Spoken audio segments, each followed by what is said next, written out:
Welcome to my porch here in Louisville, Kentucky. It's about 8 o'clock in the morning now. It's been raining. It's been raining on me. And I'm out here smoking my little cigar, drinking my coffee, as usual, after dealing with some caregiving. Get my dad up after his catheter back, give him medications and all that. It's Friday, so my senior helper, she's coming at 9 o'clock today. So it's going to be an early day. And I got the lounge chair, the recliner, that I ordered on Amazon. It came a day earlier than expected. I put it together, got it in there, all wired up, and it works pretty good. It's a lounge chair, so the back is always, it's not straight like a regular straight back chair. It's always like that. So when you got a small elderly person, you might have to put a pillow behind them, but they still can slide down. Even if you get the leg parts up, they can still slide down. And I'm gonna have to figure this one out, but so far it's working out pretty good.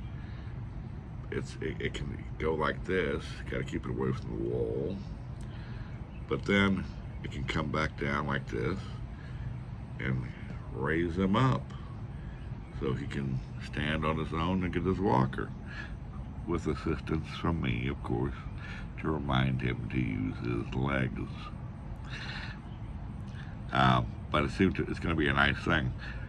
I have more seating here, chairs in my in our living room than, or family room, whatever you want to call it these days,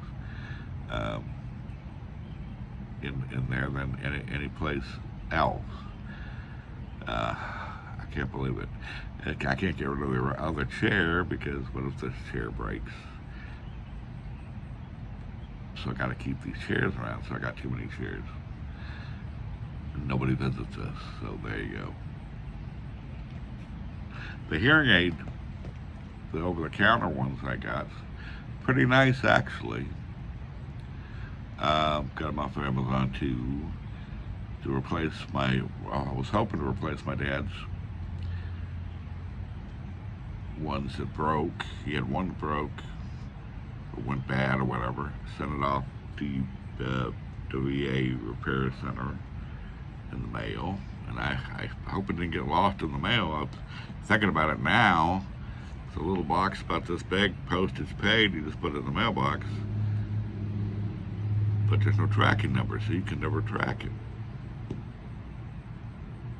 And all your information is written inside on a sheet. So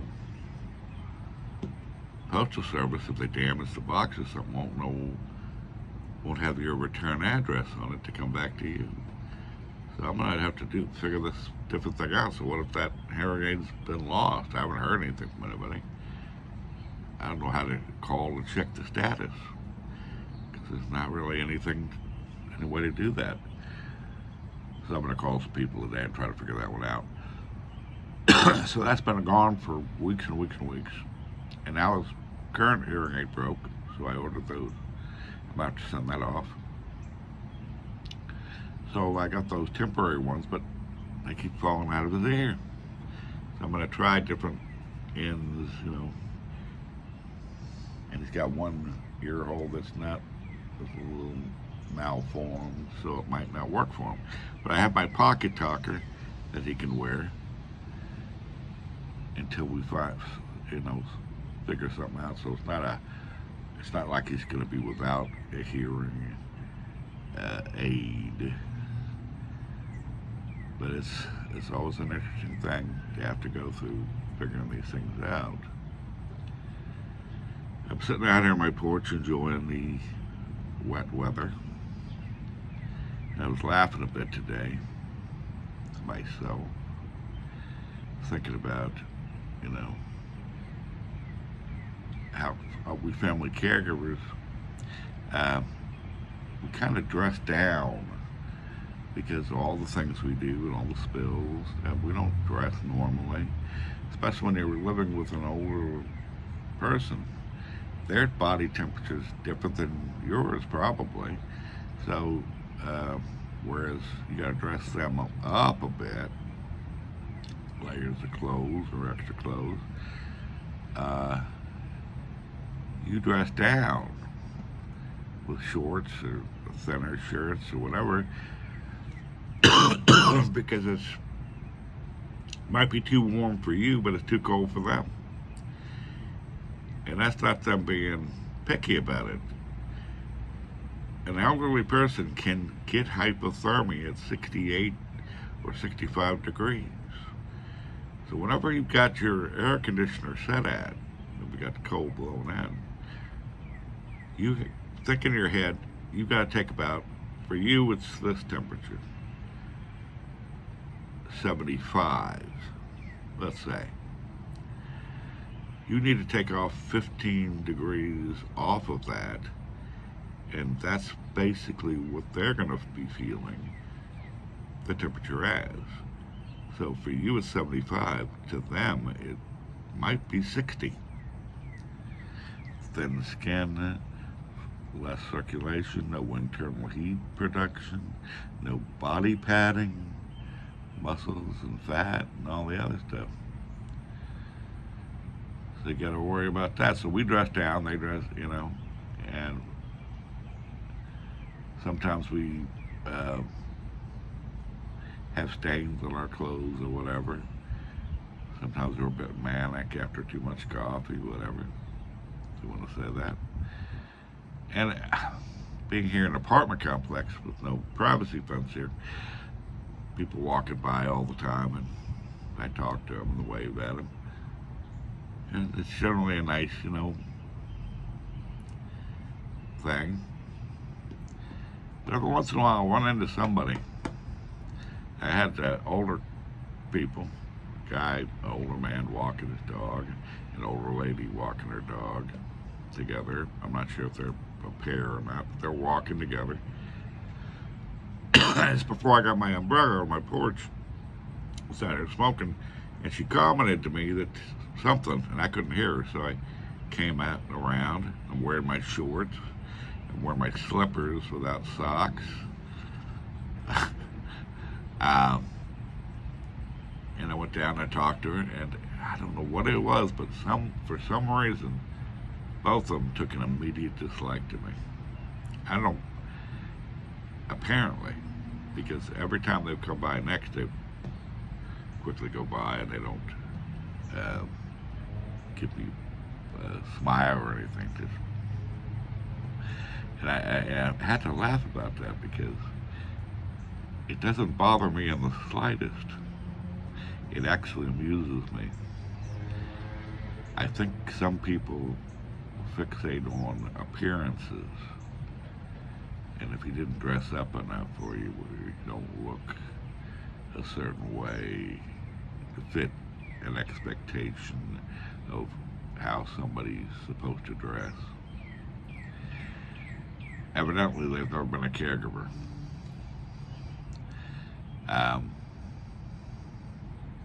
But it amuses me when they walk by and they're quickly, aren't just even the waving kind of friendly, just nod and quickly move by.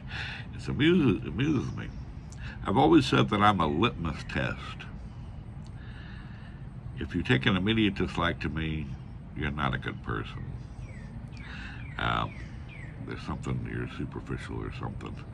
I'm quite an entertaining personality. But not everybody likes me. But not everybody likes every comedian that I like, or you like, or actor or actress or whatever. So I don't ever expect everybody in the world to like me. And I'm not trying to make everybody in the world like me, because I don't like everybody either.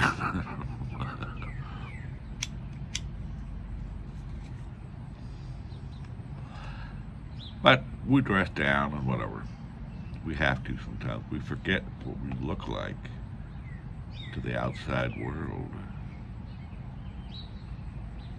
might have stains on our clothes, or that won't ever come out again.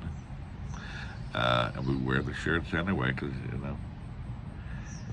it's going to get no point buying new clothes. They're going to get stained doing what we do. And we forget that. And we perhaps are a bit too casual for some people. And I realized going out one time, I went over to the apartment complex office. I had to give them something. And as I was leaving, and one woman walked back and me, let's look. And as I was leaving, I caught my reflection in the glass, and I said, oh, I really should have dressed better for this. I should have worn long pants. I should have worn socks. I should have done something. Well, let's put it this way. I noticed that I should have put a little bit more effort before I walked over there. But I was rushing around doing stuff before their office closed. But I realized my normal might seem like I'm something else to some other people. That's okay too.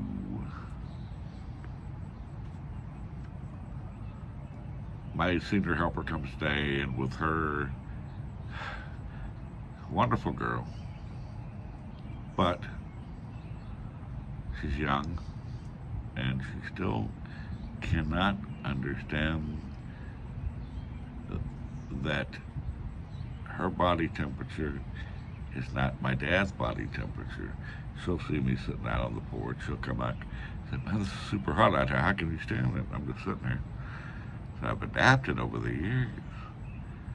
I said, I'm wearing the shorts and stuff. You've got on these long pants and this sweater kind of thing.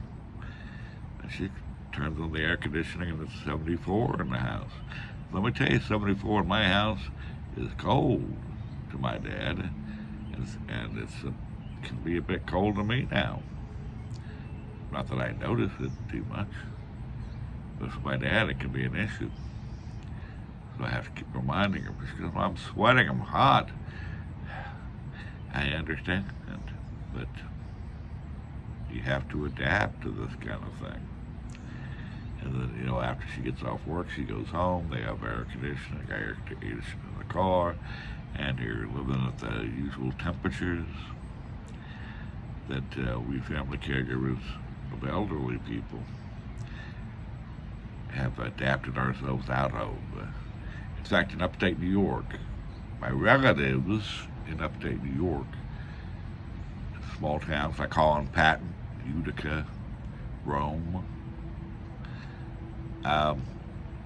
they've never, ever had central air conditioning. Not ever. And I remember I went up for my mother's funeral. Drove my sisters and a nephew and his girlfriend. We got multiple cars and drove from Kentucky to upstate New York. And the plan for them was to stay with relatives, my relatives at their houses, because they have houses up there. And my plan was to stay at a hotel. And at the same time that my mother's funeral was going on, Woodstock, the annual Woodstock was going on in 1999. And I see they burned it down or something.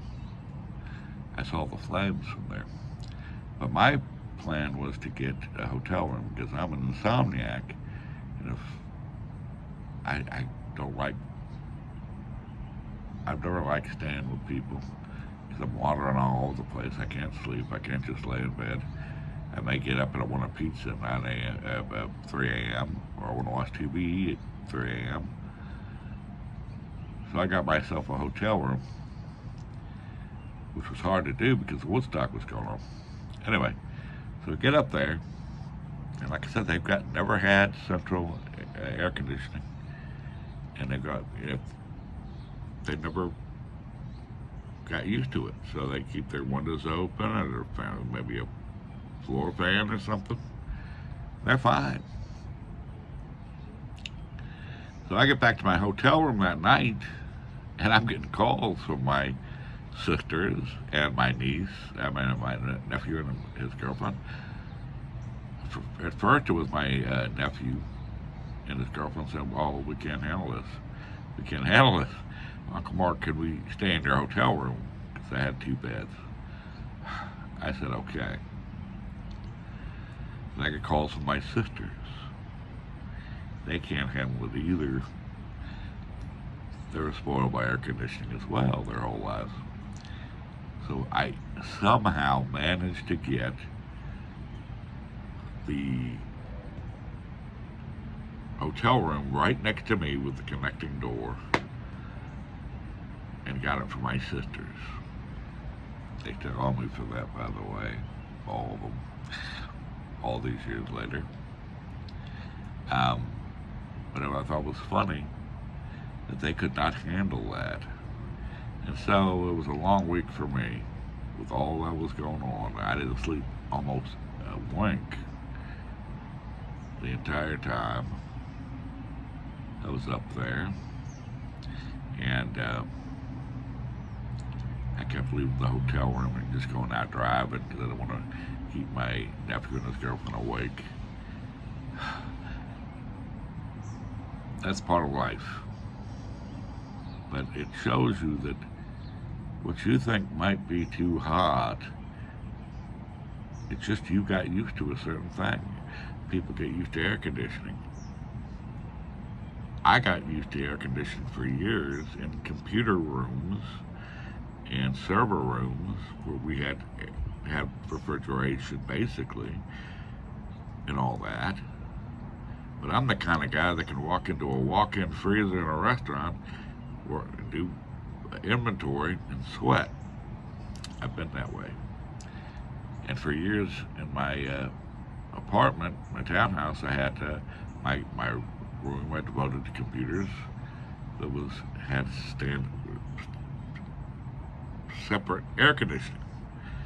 So when I finally got to the point where I'm taking care of my dad, we're downsized, we got to live in the same house, we got the thermostat wars we had to go through for many years.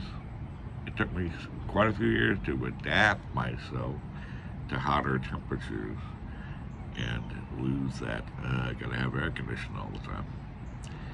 So now, if it's under 75 degrees in my house, to me it's a bit cold. I'm sure to my dad it's freezing, but to other people, they're sweltering. So there you go. Part of life. We adapt. And other people need to adapt too. But not everybody will. And that's just part of the game of life. It is kind of a funny game. Anyway, I hope you have a good Friday and take care, and I'll talk to you again at another time.